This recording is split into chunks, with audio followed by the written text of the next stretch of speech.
आगंतुक, अनारब्ध आणि प्रारब्ध. आगंतुक म्हणजे हे कर्माची त्रिविधता सांगितलेली आहे. अनुसरल्याचे आगंतुक कुंठे, अनारब्ध सुंके आणि प्रारब्ध भोगेक्षय. आगंतुक, अनारब्ध, प्रारब्ध.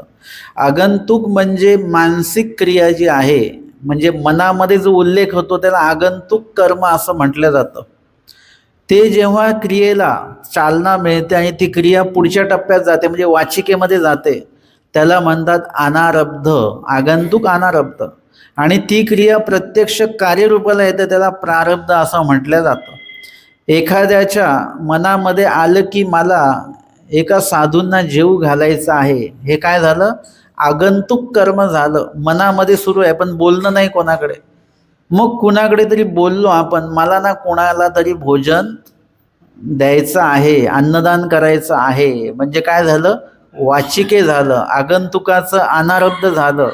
आणि मग प्रत्यक्ष कुठल्या तरी साधूंच्या ठिकाणी अन्नदान आपण केलं, म्हणजे हे प्रारब्ध झालं, म्हणजे क्रिया पूर्ण झाली. कुठलीही क्रिया एकदम प्रारब्ध होत नसते, ती आगंतुक आधी होते, मग अनारब्ध नंतर होते, मग प्रारब्ध शेवटी होते.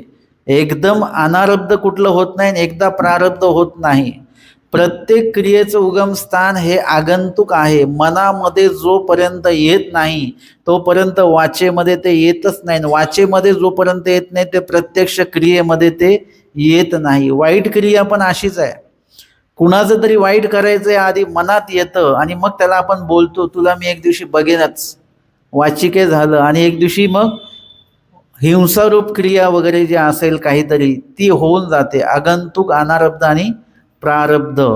आणि अनुसरल्याच्या बाबतीमध्ये काय होतं? अनुसरण घेतल्याचा लाभ काय होतो की आगंतुक कर्म त्या ठिकाणी जे केलेले ते थांबतात. आगंतुक कर्म नंतर होत नाहीत, परंतु जे झालेले आहेत आधीच आणि त्याचं वाचिके होणार आहे, अनारब्ध होणार आहे, तर आगंतुक कर्म तिथेच थांबल्या जातात. त्याचे अनारब्ध प्रारब्ध होणार नाही, म्हणजे वाचिके किंवा शारीरे होणार नाहीत. आणि जे कर्म आगंतुक आणि अनारब्ध झालेले आहेत ते पुढे प्रारब्ध होणार नाहीत, म्हणजे प्रत्यक्ष क्रियेमध्ये ते येणार नाहीत. आणि जे प्रारब्ध घडलेले आहेत त्याचं काय ना, प्रारब्ध भोगेक्षयो, जे घडलेले जोडलेले निष्पन्न झालेले जे काही लेप आहेत ते मात्र भोगावे लागणार आहेत. ते कसे भोगावे लागतील ते उद्धरण प्रकरणात पुढे येतच.